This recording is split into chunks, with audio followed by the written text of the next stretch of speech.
কামৰূপ জিলাৰ বাইহাটা চাৰিআলিত পথৰ এটা কুকুৰ মৰিয়াই মাৰি জেললৈ যাবলগীয়া হ'ল এজন ৬০ ঊৰ্ধৰ ব্যক্তি। নিজৰ পোহনীয়া ছাগলীজনীক কুকুৰটোৱে কামোৰাৰ বাবে এনেদৰে নিঃসংগভাৱে কুকুৰটোক হত্যা কৰিছিল ব্যক্তিজনে। বাইহাটা চাৰিআলি থানাৰ অন্তৰ্গত পূবপাৰ জটীয়া ভাঙৰা গাঁৱৰ হাফিজুদ্দিন আহমেদ নামৰ ব্যক্তিগৰাকীয়ে সংঘটিত কৰে এই ঘটনা। যিটো দৃশ্য সামাজিক মাধ্যমত ভাইৰেল হোৱাৰ পাছত হাফিজুদ্দিনৰ বিৰুদ্ধে গুৱাহাটীৰ কেইগৰাকীমান মহিলাই এটা গোচৰ তৰে। সেই গোচৰৰ ভিত্তিতে বাইহাটা চাৰিআলি আৰক্ষীয়ে হাফিজুদ্দিনক আটক কৰি জেল হাজতলৈ প্ৰেৰণ কৰে। আচলতে আমাক আজি এটা হোৱাটছআপ গ্ৰুপত এটা ক্ৰুৱেলিটি, এটা ডগ মানে খুব হিংসাত্মকভাৱে মাৰি আছিলে এজন লোকে। খবৰ পাইছিলোঁ, সেইকাৰণে আমি আজি বাইহাটা পুলিচ ষ্টেচনত উপস্থিত হৈছোঁহি। আচলতে খবৰ পোৱা মতে এজনী ছাগলীক কেন্দ্ৰ কৰি এই ঘটনাটো হৈছিলে।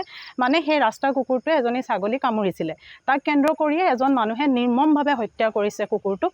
আচলতে এইখিনি ক্ষেত্ৰত আমি এটা কাৰণেই আহিছোঁ, আমাক ন্যায় লাগে মানে, কাৰণ জন্তুৱে জন্তুক কামুৰিছে, জন্তুৱে বা সেইটো একদম নৰ্মেল কথা হয় যে এটা জন্তুৱে, এটা কুকুৰে এজনী ছাগলীক কামুৰিছে। তো সেইটো প্ৰচেছত আমি কেতিয়াও মানুহে কুকুৰটোক মাৰি পেলাব নোৱাৰোঁ। মানুহে যদি মাৰিছোঁ সেইটো হৈছে ক্ৰাইম। এৱাৰনেছ কেম্প লাগে, গাঁওসমূহত এৱাৰনেছ কেম্পৰ বহুত দৰকাৰ। গতিকে এই যে কুকুৰটোৱে কামুৰিলে বুলি যে একদম মানে খুব মৰ্মান্তিক, মানে খুব বেয়াকৈ মাৰি পেলালে, তাৰ এগেইনষ্টত আমি এখন FIR দিবলৈ আজি বাইহাটা পুলিচ ষ্টেচনত উপস্থিত হৈছোঁ।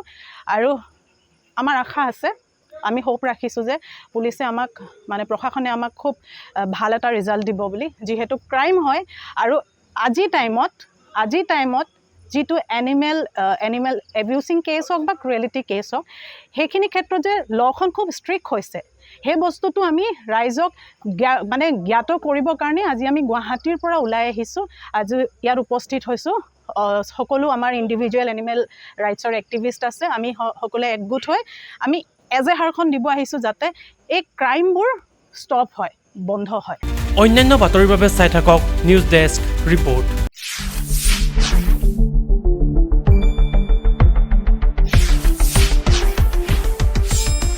শুদ্ধ আৰু বিস্তৃত বাতৰিৰ বাবে চাই থাকক নিউজ ডেস্ক ৰিপৰ্ট।